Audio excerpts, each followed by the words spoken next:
Olá, meus queridos, bom dia.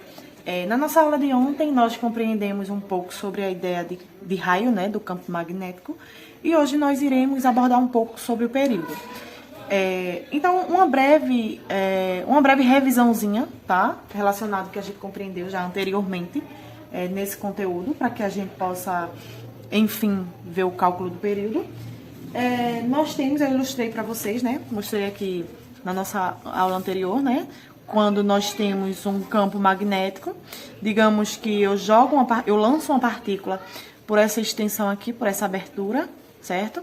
Essa abertura, ela entra no sentido perpendicular, então ela entra reta, criando um ângulo de 90 graus, né? Afinal, ela está entrando perpendicularmente aos outros dois vetores existentes nesse campo magnético. Nós aplicamos a regra da mão esquerda, né, para identificar para onde vai a nossa força, e a partir disso a gente compreendeu que a nossa força, ela está vindo para cá, então ela está formando uma semicircunferência, um semicírculo, ok? Então eu tenho o meu vetor B para lá, meu vetor campo para lá, eu tenho o meu vetor velocidade para cá, né, para cima. Se a gente observar aqui, está representado por X, significa que está entrando no plano esse vetor. O vetor B está entrando no plano. Quando eu lanço a partícula, essa partícula ela está indo perpendicularmente a esses dois vetores. Vetor V, que também acaba ficando direcionado para cima, né, quando a gente está aplicando a regra da mão esquerda nesse caso. E, enfim, o que interessa para a gente, nesse caso agora. A gente já entendeu que ele entra formando um ângulo de 90 graus, certo? Então, ele vai ser lançado para essa esquerda aqui. E eu consigo identificar através disso que ele forma aqui nós temos um semiperíodo, um semicírculo, uma semicircunferência, ok? Então, quando a gente fala, só recapitulando, quando a gente fala em movimento circular, nesse caso aqui, certo? Quando se fala em movimento circular, logo a gente lembra, lá na nossa Física 1, que quando a gente fala em movimento circular, existe uma força predominante. Força essa que chamamos e conhecemos como força centrípeta, tá certo? Então, essa força centrípeta, ela é a força predominante quando se fala em qualquer coisa, digamos, forma circular, em qualquer movimento circular, desculpem. Qualquer movimento circular, certo? Força centrípeta é essa que ela tá sempre tentando puxar para o seu centro, certo? O objeto que ali percorre. Então, vejam só. Além do mais, nós sabemos, eu vou anotar aqui para que vocês possam ir acompanhando. Quando se fala, não é isso? Eu tenho aqui uma força resultante.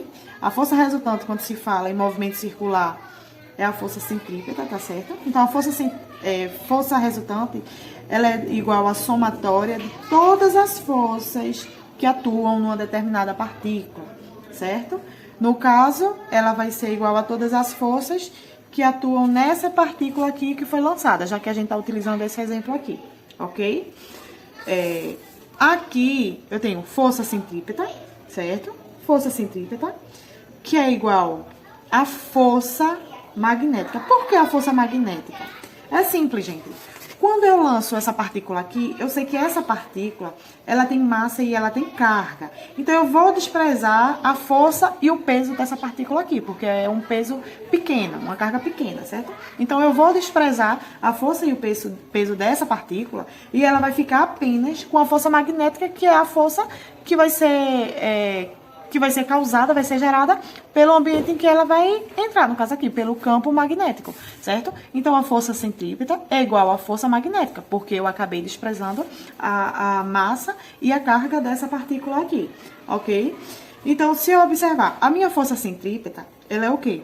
Ela é dada pela massa vezes volume ao quadrado sobre R, que é igual à minha força magnética, que é aquela fórmula que a gente aprendeu anteriormente, lá no início do nosso conteúdo, certo? Então, eu tenho QVB vezes seno de θ. Esse seno de θ eu já vou cortando. Por que eu vou cortar esse seno de θ aqui? Eu vou desconsiderar ele. Porque seno de θ vai ser igual a 1, certo? O seno de 90 vai ser igual a 1. E qualquer coisa vezes 1 é a própria qualquer coisa. Então, eu posso anular já de imediato isso aqui.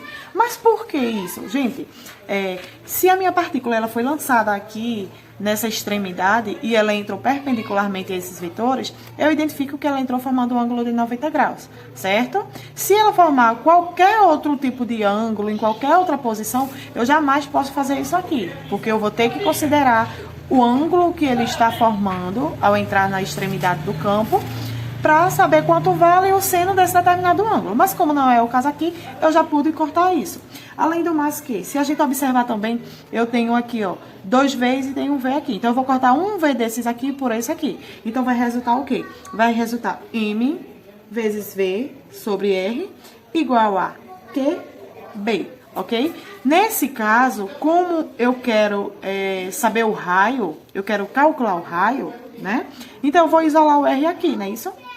Vou isolar o R, que é igual a MV, e o QB ele vai vir para cá, certo? Ele vai descer, vezes QB. Tá aqui a fórmula que eu preciso para calcular o raio, certo? A partir disso daí, a gente vai, enfim, ao que nos interessa. A gente vai identificar, a gente vai compreender a ideia do período, certo? A gente vai compreender a ideia de cálculo de período, como funciona.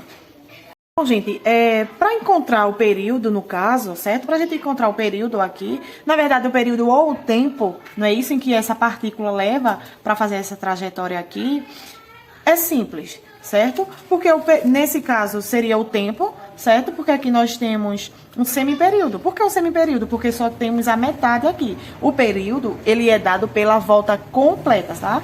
Pela volta completa, pela circunferência completa. Mas aí, só a gente calcular o período e em seguida dividir por 2 que a gente encontra esse semiperíodo aqui. Então, gente, eu vou pegar essa expressão aqui, essa fórmula, tá? Para calcular o período, eu vou pegar essa fórmula e vou isolar V, certo? No caso, que será a velocidade, ficando dessa forma. V é igual a RQB dividido por M, que é a massa. Logo, eu sei que a velocidade, gente, é o espaço dividido pelo tempo, não é isso? Então, eu tenho o espaço, no caso, que vai ser correspondente ao comprimento de uma circunferência, certo? Eu tenho aqui o espaço que vai ser dado por 2πr dividido por T, tá? Sobre T, T que é o período, T representado por essa letrinha T maiúsculo, que é igual a R QB dividido pela massa. Se a gente observar aqui, eu também tenho R e R. Eu vou anular um pelo outro, certo? Ficando resultando dessa forma. O que é que eu quero calcular aqui, gente? Eu quero calcular o período, que é representado por essa letra T. Então, eu tenho T é igual a 2π vezes M, certo? 2π vezes M sobre QB, ok? Então, eu tenho essa fórmula aqui para trabalhar e calcular e descobrir o período, né? O período ou o tempo, na verdade, né? Que a partícula leva para fazer, nesse caso aqui, para fazer esse trajeto de entrar aqui e acabar aqui. Lembrando que, como eu tenho um semiperíodo aqui, então quando eu calcular aqui e descobrir o período, eu divido por 2, certo? Porque vai ser equivalente à metade. E quando se tratar da circunferência completa, que é a volta toda que ele dá, eu simplesmente calculo o meu período. Lembrando que o T é o período que a gente está querendo calcular, seja o período completo ou o semiperíodo. O 2π, que vai ser um número, né? Simplesmente um número. O M, que será a massa. O Q, que é o valor da carga da partícula. E o B, que vai ser o campo magnético onde a partícula foi lançada. Ok? Então, a partir disso, minha gente, vocês conseguem resolver, tá? Vários exercícios. Nós compreendemos a ideia de cálculo de raio, compreendemos a ideia de cálculo do período, no caso, quando nós temos uma volta completa, né, o comprimento da circunferência completa, ou quando nós temos um semiperíodo, que é a gente descobrir o período e depois dividir por 2, ok? Sim, gente, outra coisa que eu esqueci de falar para vocês. Se eu quiser descobrir a distância daqui para aqui, tá? De onde a partícula, digamos que acabou, encerrou, se alojou e até onde ela entrou, é simples. Só é calcular o raio e multiplicar por 2. certo? Se eu quiser saber aqui o tempo, aí nós fazemos o que foi dito aqui, certo? Eu vou descobrir o período e vou dividir por 2, vai ser o inverso, ok? Então, é isso.